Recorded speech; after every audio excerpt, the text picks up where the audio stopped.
So what is anatomical total hip replacement? Yeah. Again, it's a proud thing to tell that we are the only one who is performing anatomical hip replacement.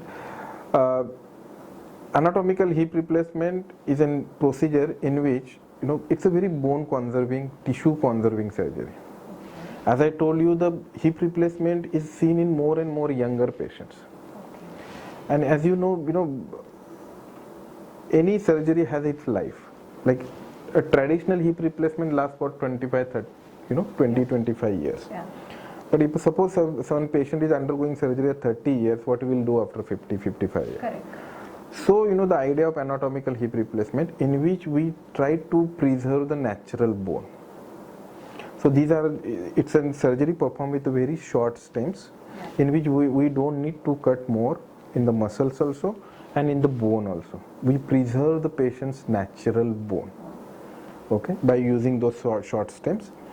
And again, anatomical hip replacement has very advantages over the traditional hip replacement. Like traditional hip replacement, there is a dreaded complication called as a dislocation. As you might have heard, the artificial ball get dislocated. Yeah.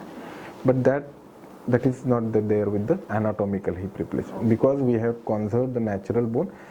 After surgery, that anatomical hip acts as a natural hip. So it has a very, very, very less chances of, or even negligible chances of dislocation. Again, in traditional hip replacement, there are some very do's and don'ts for the patient. They can't sit, they can't squat, they can't perform the floor activities. But when it comes to the anatomical hip replacement, as I told you, everything is natural, so patient can enjoy their natural activities. Whatever their activities they were doing before, they can perform in the anatomical hip. Again, the blood supply in the total hip replacement, which is not there, even we can save it. Even in the after replacement, we can save the blood supply which is in and around the tissues in the anatomical hip replacement. Coming to the longevity of as I told you, everything is preserved in anatomical hip replacement. So the longevity depends upon patient's bone. जेवढं पेशंटचं bone strong असेल तेवढे इम्प्लांटची ती लॉन्जिव्हिटी होते.